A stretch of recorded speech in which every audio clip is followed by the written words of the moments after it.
I'm Amber Reynolds, 28, and last month, my sister Rachel uninvited me from her luxury Paris wedding for being too distracting in my size 16 body.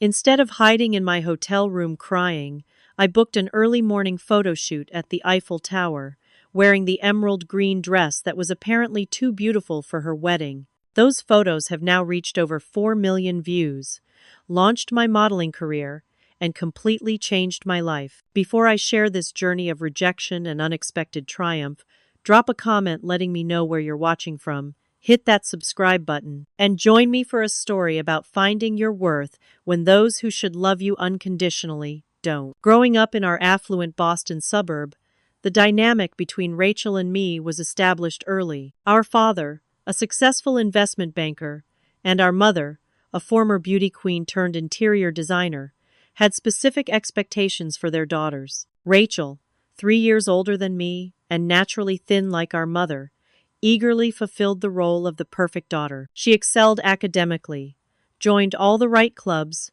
dated boys from approved families, and never questioned our parents' vision for her life. I, on the other hand, was artistic, curious, and developed curves by age 12 that made me stand out in our preppy community.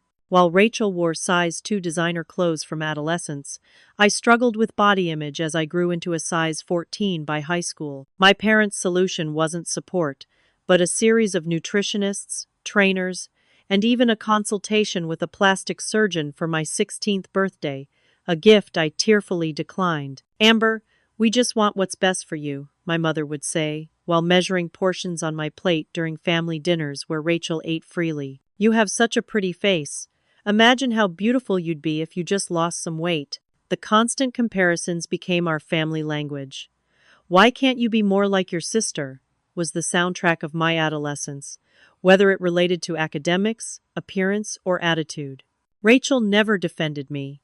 Instead, she absorbed our parents' approval, occasionally offering condescending advice on how I could improve myself. By the time Rachel graduated summa cum laude from Dartmouth while I pursued photography at a less prestigious art school, the golden child narrative was firmly established. I created boundaries by moving to New York after college, limiting family visits to major holidays, and building a life where my worth wasn't determined by my waistline. When Rachel called last year, announcing her engagement to William Harrington, heir to a luxury hotel chain, and exactly the type of man our parents had envisioned for her, I felt the familiar mix of genuine happiness for her and dread about being thrust back into family dynamics. "I want you to be my maid of honor," Rachel said during that call, genuinely surprising me. "We're sisters, after all." For a moment, I allowed myself to hope this milestone might heal our relationship. Perhaps adult Rachel had evolved beyond our childhood patterns. That hope grew when she invited me to early planning meetings, though I quickly noticed she dismissed my every suggestion. "Amber, this is a sophisticated affair," she'd say. "We need something more elevated than that." Her words always carried the subtle implication that my taste, like my body, wasn't quite refined enough. When the formal invitation arrived, embossed on thick cream cardstock, I learned the wedding would be held at the Jardin du Luxembourg in Paris. The accompanying note explained that William's family had connections that secured this normally impossible venue, and that the intimate ceremony would host only 100 carefully selected guests, all wearing luxury designer attire. "It's going to be featured in Vogue," Rachel mentioned during our next call, her voice vibrating with pride. "William's family knows the editor. They're flying in a photographer who normally shoots for royal families." Despite the warning bells, I booked my flight and a modest hotel room I could afford on my freelance photographer's salary. I even began saving for a dress, determined to find something that would help me fit into Rachel's perfect day while still honoring my own body. For the first time in years, I allowed myself to imagine reconnecting with my sister, perhaps building an adult relationship based on mutual respect rather than comparison. As I packed my suitcase for Paris, I texted Rachel, "So excited to be part of your special day. Can't wait to see you." Her reply came quickly. "Can't wait. Just remember, this wedding has a very specific aesthetic. William's family is very particular. I chose to ignore the warning in those words, focusing instead on the possibility of a fresh start. After all, we were adults now, not competing teenagers. Surely we had all grown beyond those old, painful patterns. Paris, the city of light and love, seemed the perfect backdrop for a new chapter in our relationship. How utterly wrong I was. My first morning in Paris dawned with a bright, clear sky that seemed to mirror my optimism. After checking into my small but charming hotel in the Marais district, I wandered the cobblestone streets, breathing in the scents of fresh baguettes and coffee. This was my first time in the City of Light, and everything from the elegant architecture to the stylish Parisians rushing past felt magical. I arrived at Maison Laurent, the exclusive boutique where Rachel had scheduled the final bridesmaid dress fittings, 15 minutes early. The shop was housed in a converted 18th century building, with crystal chandeliers and plush velvet seating that whispered old-world luxury. "Bonjour. I'm here for the Harrington wedding party," I told the sleek receptionist, trying to project confidence despite feeling underdressed in my travel clothes. She assessed me with a quick up-and-down glance. "Ah, oui. The others are already here. Follow me." In a spacious fitting area at the back of the boutique, I found Rachel surrounded by her bridesmaids, 3 rail-thin women I recognized from her business school days. They lounged on cream-colored sofas, champagne flutes in hand, dressed in designer outfits that probably cost more than my monthly rent. "Amber!" Rachel exclaimed, rising to give me an air kiss near each cheek. "You made it! Everyone, this is my sister." The introductions felt perfunctory. Madison, Brooke, and Tiffany offered practiced smiles that didn't reach their eyes. I noticed none of them mentioned my maid of honor status, instead discussing their final fittings as though we were all on equal footing in the wedding party. A tall, silver-haired man with small round glasses approached our group. "Bonjour, mesdames. I am Philippe Laurent. It is my honor to create the bridesmaid gowns for this most exclusive wedding." Rachel beamed.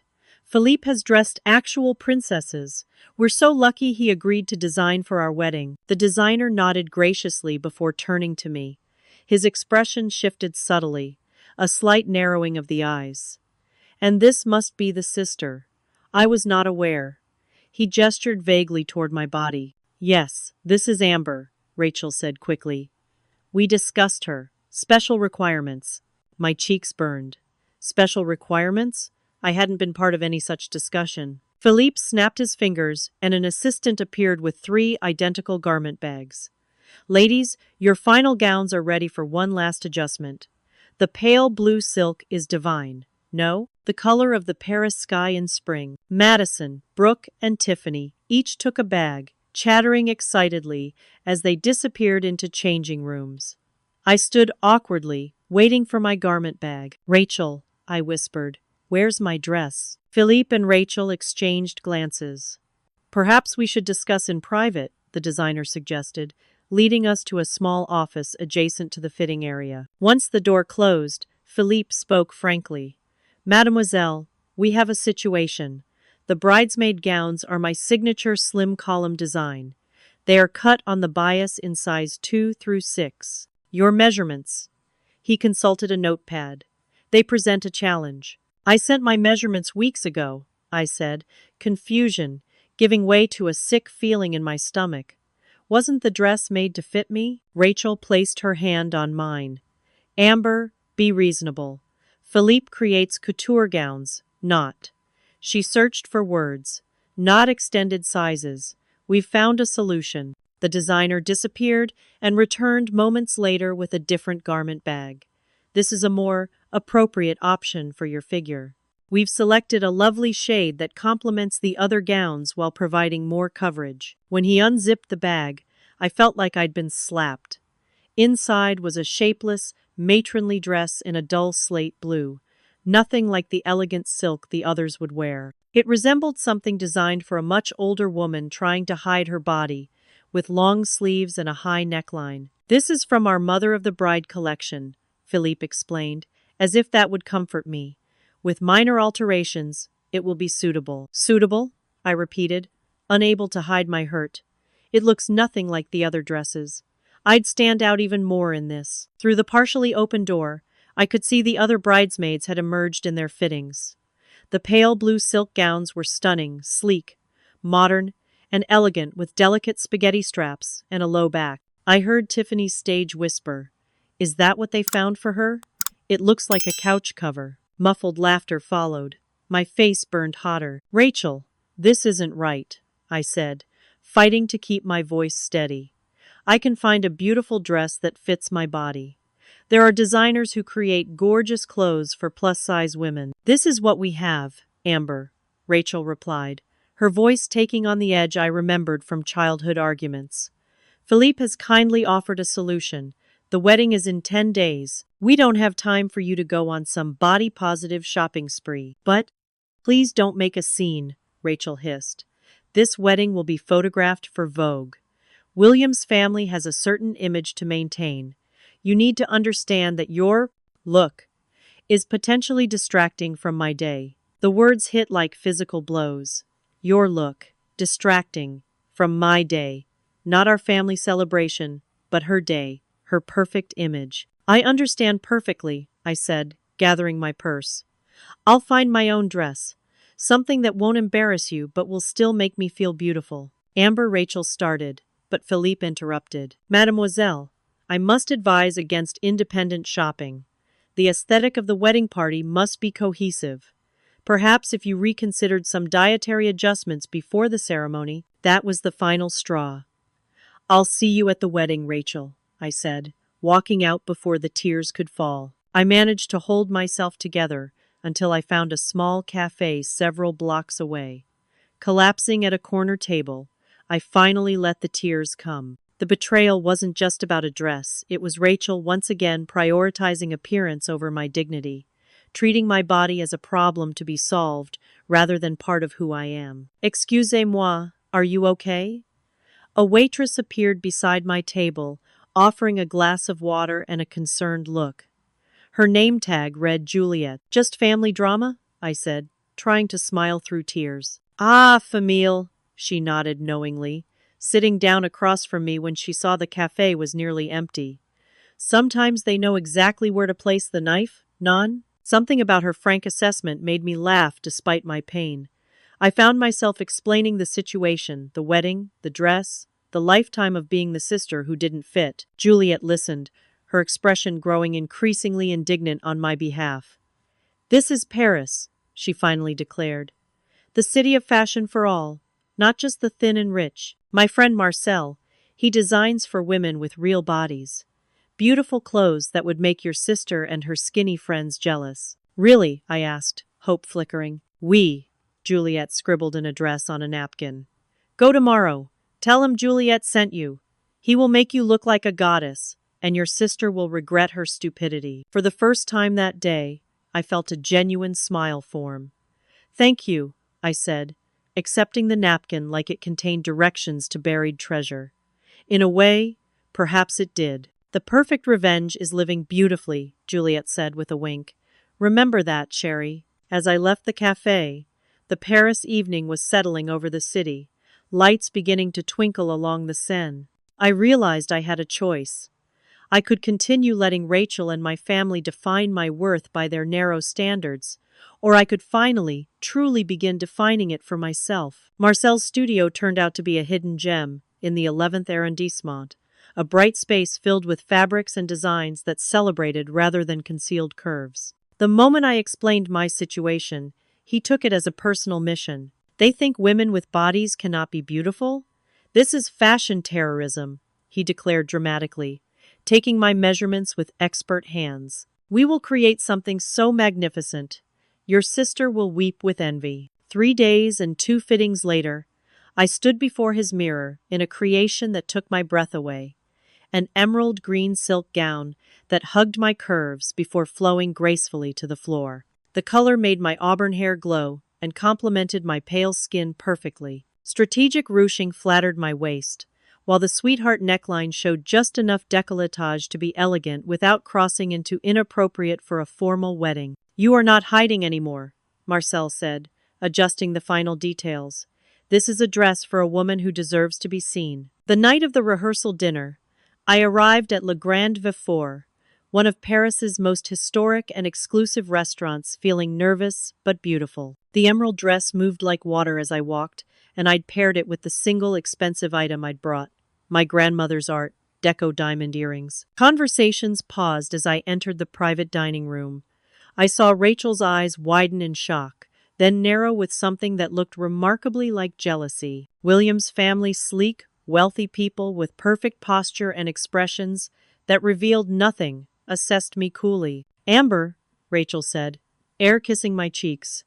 "That's quite an eye-catching choice." "Thank you," I replied, pretending not to hear the criticism beneath her words. "Marcel is an amazing designer." Before she could respond, William's father approached. "You must be the sister," he said, extending a manicured hand. "William mentioned you're a photographer. Quite a hobby." "It's actually my profession," I corrected gently. "I specialize in architectural photography in New York." "How charming," his wife commented, appearing at his side. "A creative in the family.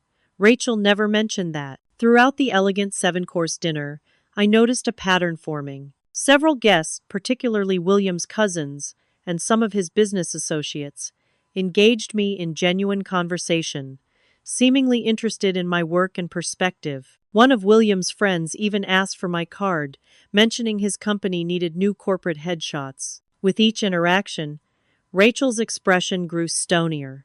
I caught her whispering to William, her eyes flicking toward me repeatedly. Our mother, seated at the table with Paris's elite as if she'd been born to it, kept shooting me warning glances whenever I laughed too loudly or gestured too expressively. During the cheese course, I excused myself to the ladies' room. As I was touching up my lipstick, the door swung open and Rachel stormed in, her face flushed despite her perfect makeup. "What are you doing?" she demanded without preamble. "Fixing my lipstick?" I replied, genuinely confused. "Don't play innocent. You're working the room like this is some networking event. Gregory asked for your card? He's William's father's right-hand man." I capped my lipstick. "Rachel," he asked about photography services. "It was a professional interaction." "Nothing is just professional in these circles," she hissed. "Every interaction reflects on William and his family. And that dress, it's completely inappropriate." "Inappropriate? How?" "It's formal, elegant. It's designed to show off your assets." She spat the word. "You're not at some body-positive photo shoot, Amber. This is my wedding week. The focus should be on me." The familiar pain stabbed through me. But this time it was accompanied by a new feeling, anger. "I'm existing in a nice dress, Rachel. That's all. I'm not trying to steal your spotlight." "You always do this," she continued, as if I hadn't spoken. "Find ways to make yourself the center of attention because you're not comfortable in your own skin." "That's not true," I said, my voice growing stronger. "I'm more comfortable with myself than you've ever been. Maybe that's what bothers you." The door opened again, admitting William's mother. She assessed the situation with a cool glance. "Everything all right, ladies?" "Rachel, darling, William is about to propose a toast." "We're fine, Catherine," Rachel said, instantly transforming her expression to placid happiness. "Just sister talk." Catherine's gaze slid to me, taking in my appearance with a subtle but unmistakable disapproval. "Amber, dear, a small suggestion? Perhaps for tomorrow's ceremony, something a bit more subdued would be appropriate.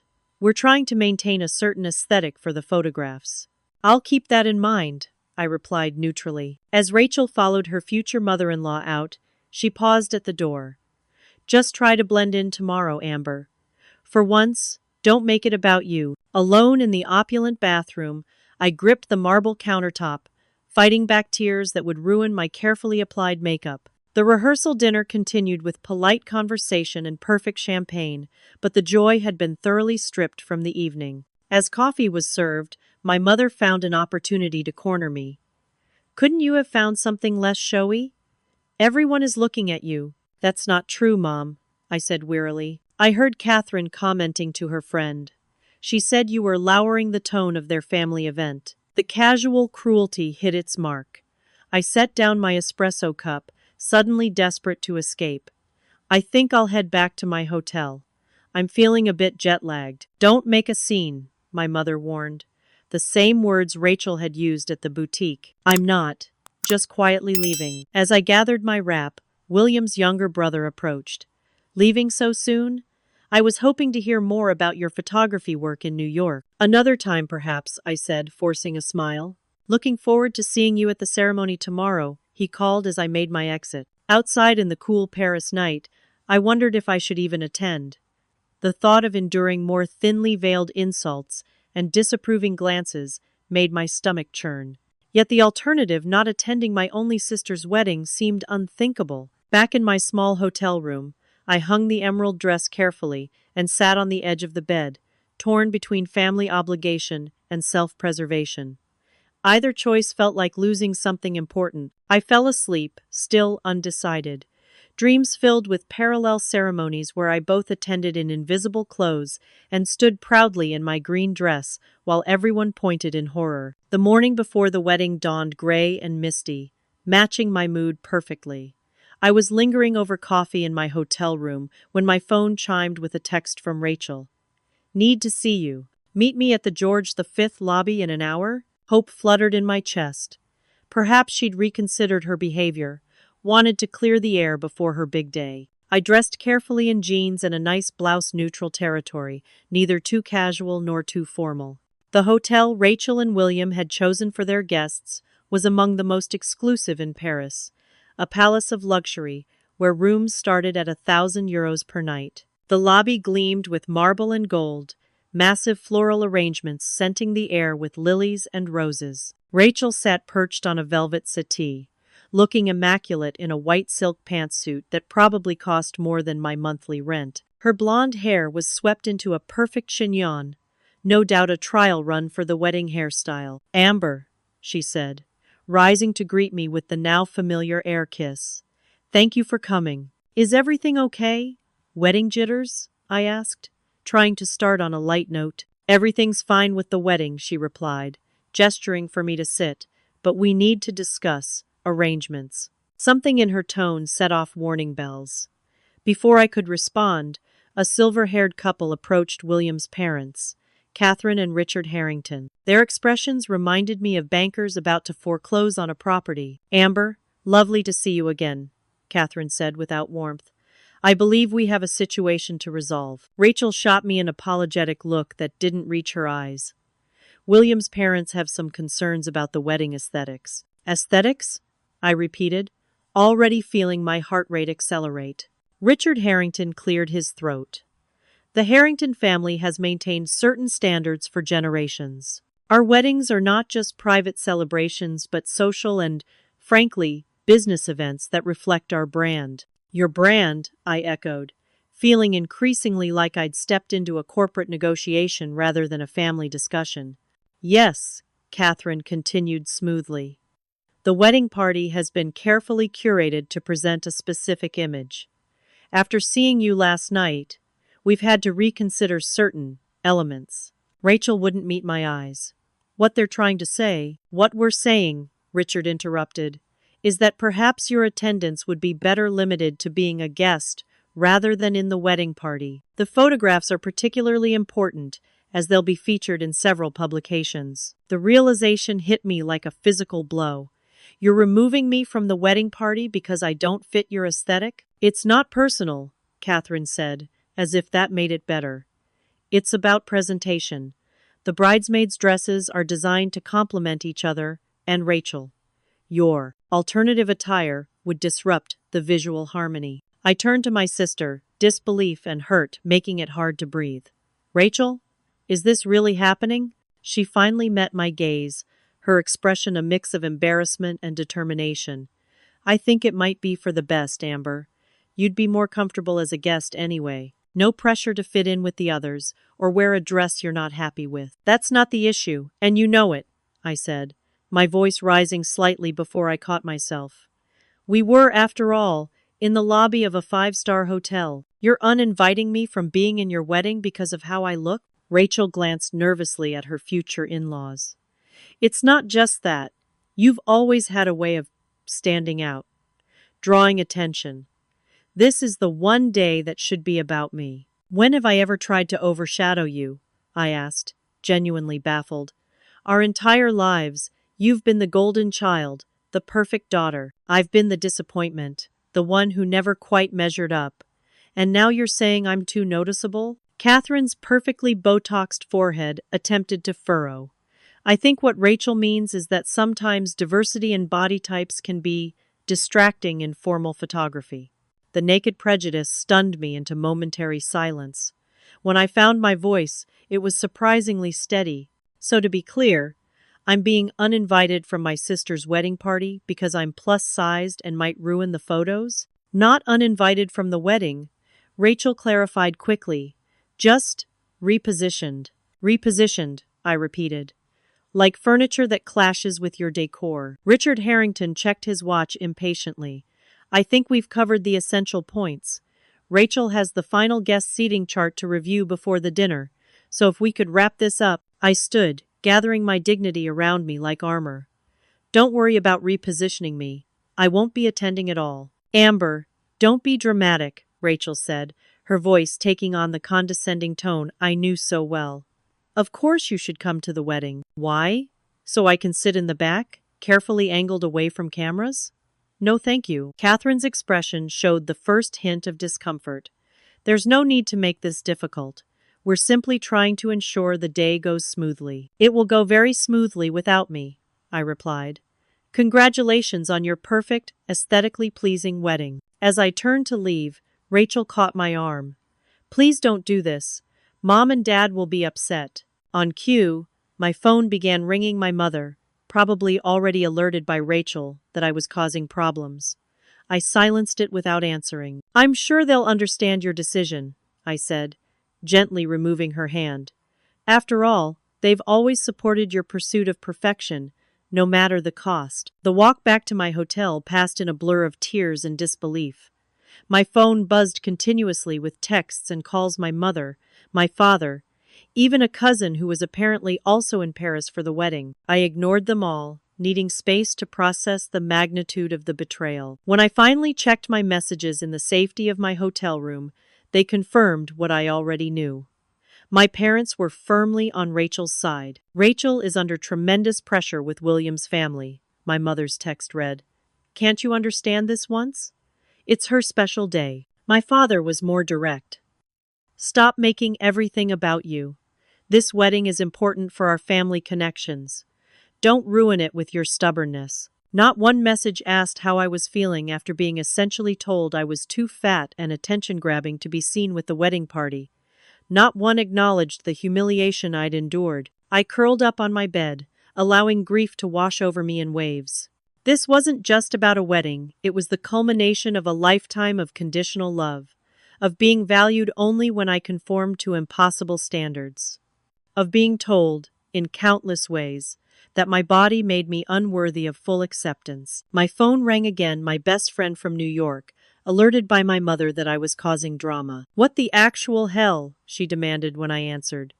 Your mom just called me to talk sense into you. What's happening? Through tears, I explained the morning's events and the lifetime of subtle cruelties that had led to this breaking point. Oh, Amber, she said, her voice thick with shared pain. I'm so sorry. That's beyond cruel. What are you going to do now? I don't know, I admitted. Part of me wants to fly home immediately. But then they win, don't they? They get their perfect wedding without the embarrassing fat sister ruining the pictures. Screw them, she said fiercely. You're in Paris, one of the most beautiful cities in the world.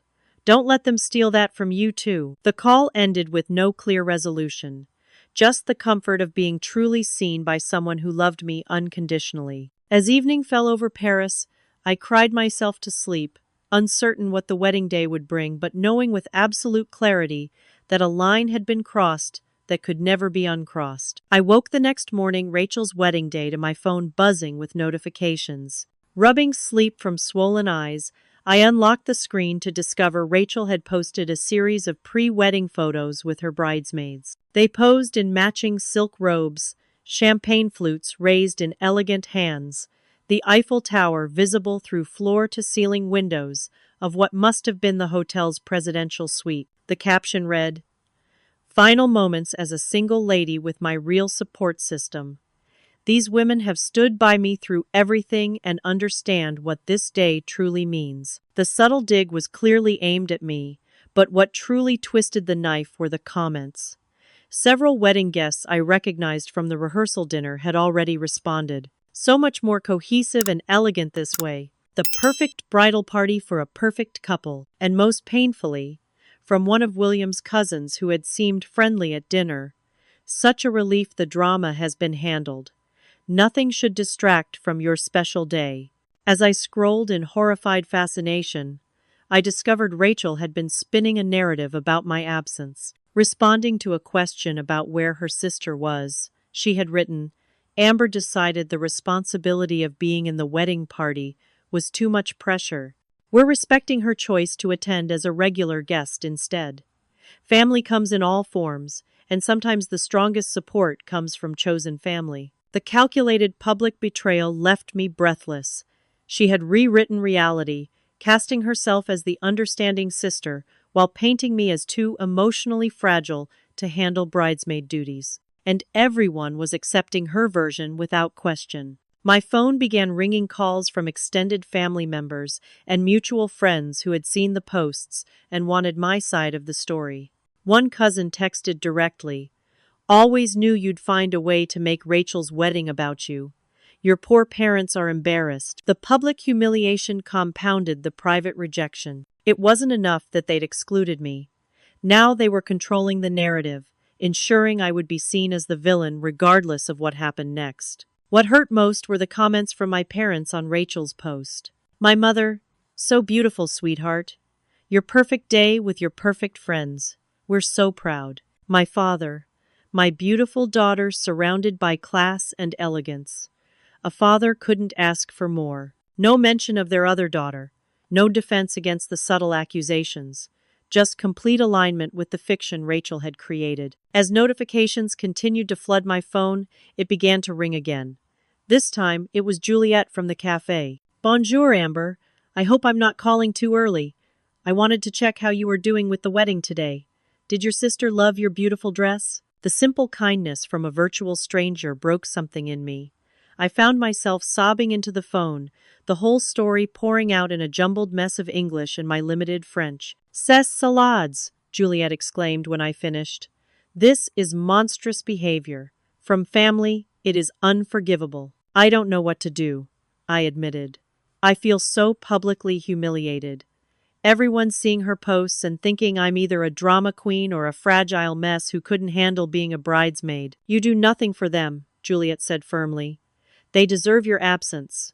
But for yourself, that is different. You are in Paris.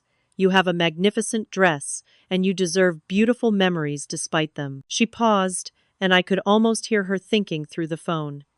"I am coming to your hotel. We will have coffee and make a plan. You will not let these people steal Paris from you." "You don't have to." "I want to," she interrupted. "In 1 hour. Be dressed. Not for them, but for you." The call ended before I could protest further. I sat on the edge of the bed, phone still clutched in my hand, feeling both hollowed out and strangely lighter. Something about Juliet's fierce response had cut through the fog of hurt, offering a glimpse of a different way forward, one that didn't require my family's validation. With newfound determination, I silenced my phone notifications, shut down social media apps, and stepped into the shower. Whatever happened next would be on my terms, not theirs. Juliet arrived at my hotel bearing a paper bag filled with still warm pain au chocolat and 2 large coffees. Her work uniform had been replaced by jeans and a stylish blouse, her dark hair pulled back in a messy bun that somehow looked intentional rather than haphazard. "First, we eat," she announced, setting breakfast on the small table by the window. "Then we plan your revenge." "I don't want revenge," I said wearily, though the coffee smelled heavenly. "I just want to stop feeling like this." "Revenge was perhaps the wrong word," Juliet conceded, breaking a pastry in half and offering me the larger portion.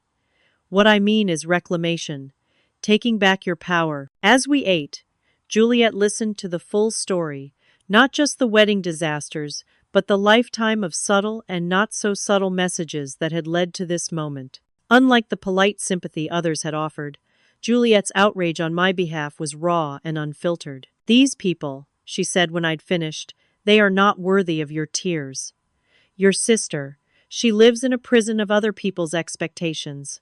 But you? You have something she will never have." "What's that?" I asked. "Authenticity," Juliet said simply.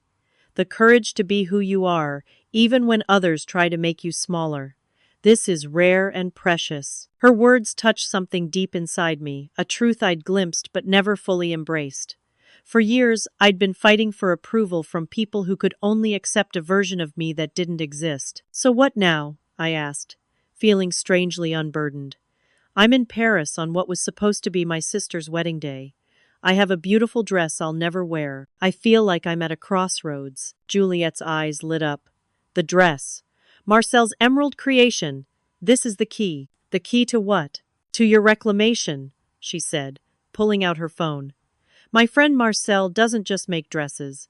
He knows everyone in the Paris fashion world. And his other close friend is a photographer, not for Vogue or weddings, but for real women with real bodies." She showed me Instagram profiles of stunning fashion photography featuring women of all sizes, ages, and ethnicities against the backdrop of Paris's most iconic locations. "This is Marcel's friend's work?" I asked, scrolling through images that made me feel seen in a way mainstream fashion never had. "Oui, this is Philippe.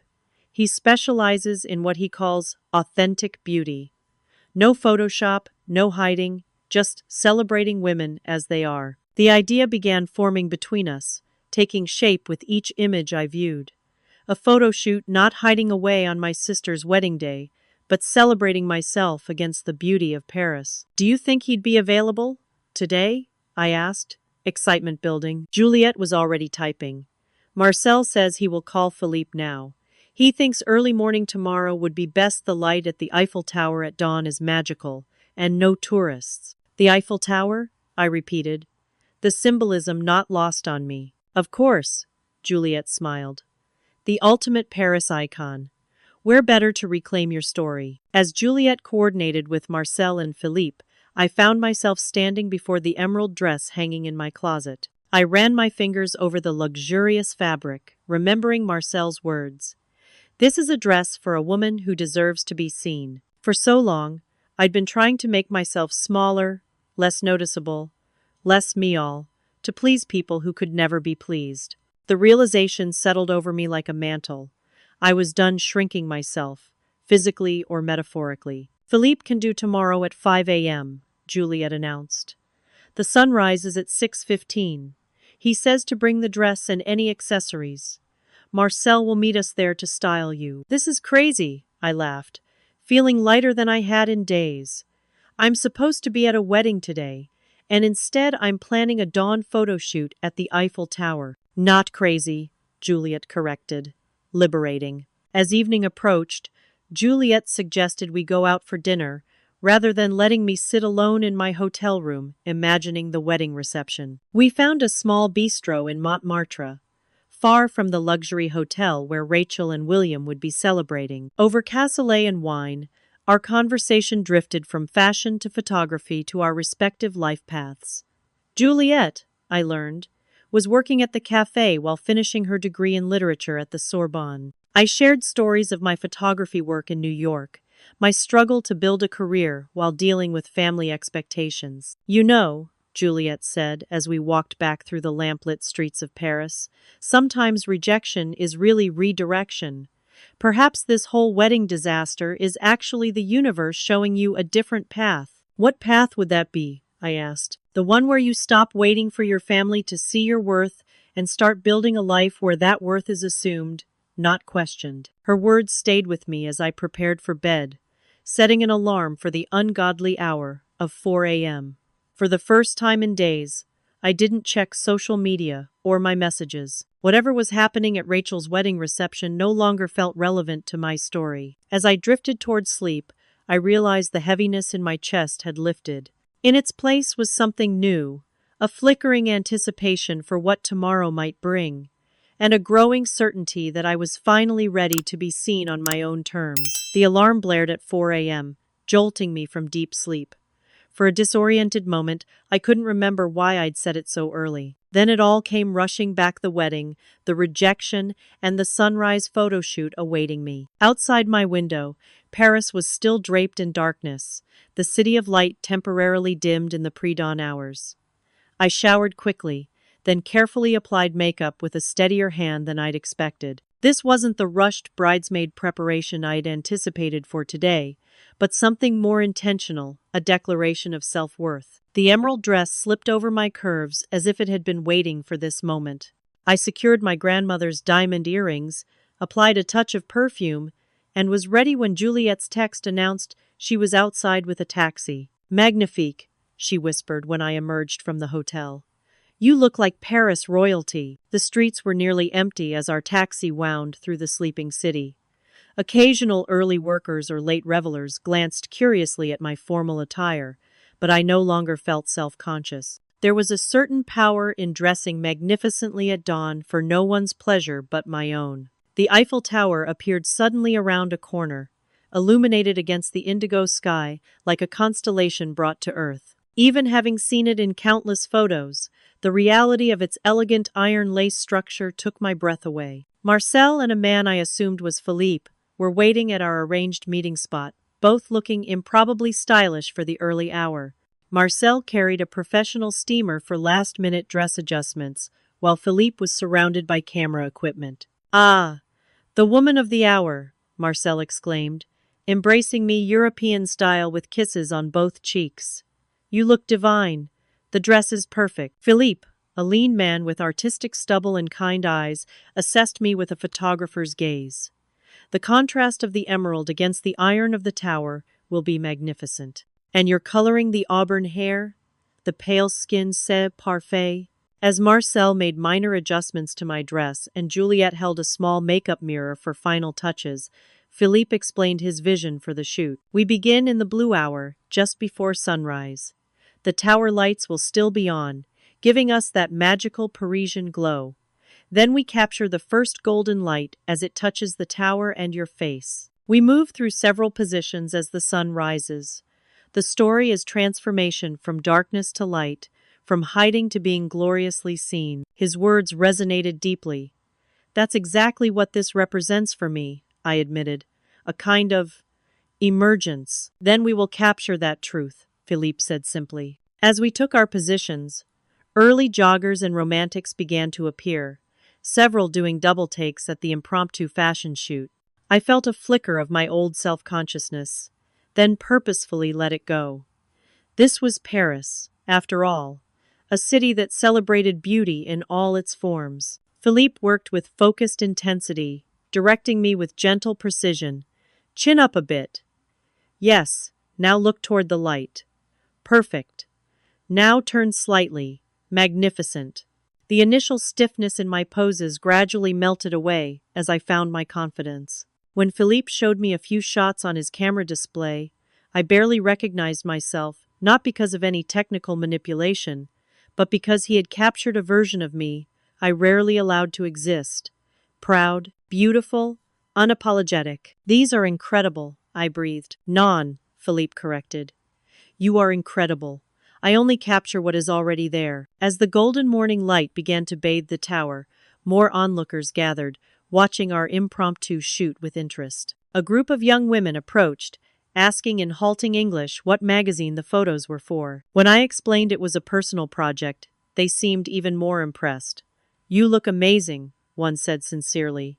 "Can we take a picture with you?" The request startled me in my family's world. I was the one who embarrassed them in photos, not someone others wanted to pose with. Hesitantly, I agreed, and soon found myself surrounded by enthusiastic Parisian students who treated me like a celebrity they'd stumbled upon. "See?" Juliet murmured as Philippe continued shooting.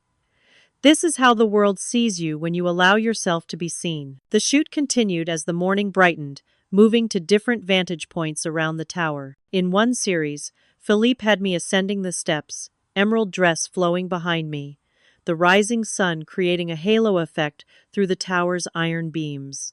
"This is the money shot," Philippe announced, reviewing the image. The visual story of ascension rising above, claiming your space. Perfection. By 7:30, the tourist crowds were growing, and Philippe declared we had captured everything we needed. Plus 100 extra shots because you're a natural, he added with a wink. As Marcel helped me gather the dress's train, Juliet appeared with a bottle of champagne and plastic flutes. A proper Paris photo shoot must end with bubbles, she declared, popping the cork with expert precision. We toasted as the morning sun fully illuminated the city around us. To new beginnings, Marcel offered. To being seen, added Philippe. To finding your people, Juliet said, meeting my eyes meaningfully. I raised my glass, emotion tightening my throat. To all of you, for showing me what true support looks like. As we sipped champagne beneath the Eiffel Tower, I thought about Rachel's wedding, likely being meticulously prepared at this very moment. The contrast couldn't have been more stark. Her event orchestrated for external approval, mine, an authentic celebration of self-acceptance. For perhaps the first time in my life, I didn't envy my sister at all. What will you do with the photos? Juliet asked as we gathered our things. Philippe answered before I could. They will be edited by this afternoon. I have a cancellation, so I can prioritize these. They are too special to wait. I don't know, I admitted. I wasn't thinking beyond today. Marcel and Philippe exchanged glances. May I make a suggestion? Philippe asked. These images tell a powerful story. Perhaps they deserve to be shared. The thought was both terrifying and exhilarating. You mean on social media? Where everyone from the wedding will see them? Only if that feels right to you, Juliet said carefully. This was about reclamation, not retaliation. As we parted ways, with promises to meet later to view the edited photos, I found myself contemplating the difference between those concepts. Reclamation versus retaliation. The former was about taking back my own power. The latter would be about trying to take power from someone else. For too long, I'd been caught in a competition I never asked to join. Perhaps the most radical act wouldn't be striking back, but simply stepping away from the game entirely and creating my own definition of winning. With that thought, I returned to my hotel, emerald dress carefully draped over my arm, feeling as though I'd experienced not just a photo shoot, but a profound shift in how I saw myself and my place in the world. That afternoon, I met Juliet, Marcel, and Philippe at a stylish little cafe near Philippe's studio. My phone remained deliberately on silent in my bag. Whatever wedding drama might be unfolding in my notifications could wait. Ready? Philippe asked, opening his laptop with a flourish. The photos took my breath away. Philippe had captured something I'd rarely seen in pictures of myself: joy, confidence, and a kind of serene power. The emerald dress glowed against the iconic backdrop, my curves celebrated rather than concealed. In one particularly stunning shot, the morning light created a halo effect as I stood tall at the base of the tower, head slightly tilted back with a subtle smile. These are... I searched for words. You, Marcel said simply. These are you, Sherry. After careful consideration, I selected the halo image and opened Instagram on my phone. With fingers that trembled slightly, I crafted a caption. Sometimes rejection becomes redirection.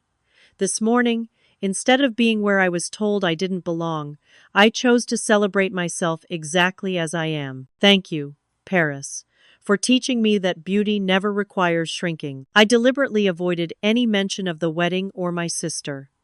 This wasn't about them anymore. It was about reclaiming my narrative. Post it, Juliet encouraged, squeezing my hand. Then we turn off the phone and enjoy Paris. I did exactly that. We spent the day exploring Montmartre, visiting small galleries and shops, deliberately avoiding anywhere wedding guests might be. For those hours, I felt lighter than I had in years, unburdened by family expectations or self-consciousness. It wasn't until late evening, after a lovely dinner with my new friends, that I returned to my hotel and finally checked my phone. The notifications had crashed my Instagram app. Thousands of likes, hundreds of comments, my DMs overflowing with messages from women of all sizes, sharing their own stories of rejection and reclamation. This photo changed how I see myself. Thank you for being visible. I've never seen a body like mine celebrated so beautifully. This is what real confidence looks like. Among the flood of positivity were messages from several modeling agencies asking if I'd consider representation for plus-size fashion campaigns. One was from a major French fashion magazine looking for diverse models for an upcoming feature. The photo had gone viral, spreading far beyond my modest following. As I scrolled in disbelief, I discovered it had been shared by several body-positive influencers with millions of followers, propelling it to over 4 million views and counting. And buried among the notifications was a single text from Rachel. "Seriously? You had to make my wedding day about you after all?" Instead of the hurt her words would have caused days earlier, I felt only a calm certainty that she had completely missed the point. This hadn't been about her wedding, it had been about my liberation from needing her approval. I typed a simple response. "This was about me living my own life, Rachel. I hope your wedding was everything you wanted it to be." Then, before I could second-guess myself, I muted the conversation. My parents had also reached out first with concerned messages about my absence from the wedding, then with increasingly angry texts as my photo gained traction online. Their final message read, "This attention-seeking behavior is exactly why we worried about you being in the wedding photos. You've overshadowed Rachel's entire day." With steady hands, I muted their conversation too. Instead, I responded to Juliet's text asking how I was handling the sudden attention. "Overwhelmed, but okay. Actually, more than okay. I feel like I've finally stepped into who I'm supposed to be." 6 months later, I was back in Paris, not as a visitor, but as a resident. The viral photo had indeed launched an unexpected modeling career, with agencies seeking plus-size models for campaigns celebrating body diversity. The French fashion magazine that had reached out offered me a position combining my photography skills and newly discovered modeling talent, creating content that showcased women of all shapes and sizes. My small apartment in the 11th arrondissement felt more like home than anywhere I'd lived before. Juliet, Marcel, and Philippe had become my chosen family, supporting this new chapter with enthusiasm and genuine care. Contact with my biological family remained limited and on my terms. Rachel had eventually sent a stilted apology, though it contained more excuses than accountability. My parents still struggled to understand my choices, but had begun making tentative efforts to accept me as I was, rather than as they wished I would be. The emerald dress hung proudly in my closet, not as a reminder of rejection, but as a symbol of the moment I'd chosen authenticity over approval. Sometimes transformation doesn't require changing yourself to fit the world. Sometimes it means finding the courage to let the world see exactly who you are. So if you're watching this and feeling pressure to make yourself smaller, physically, emotionally, or spiritually, to earn someone else's acceptance, remember, the people who ask you to shrink don't deserve your light. Your worth isn't measured by how well you fit into someone else's aesthetic. Have you ever experienced rejection that ultimately led to something better? Drop a comment below, sharing your story of redirection. And if this journey resonated with you, please hit that like button, subscribe to join our community of authentic souls, and share this video with someone who might need permission to shine exactly as they are. Thank you for witnessing my story. And remember, sometimes the most beautiful redirections begin with the courage to say no to the spaces that don't celebrate you fully.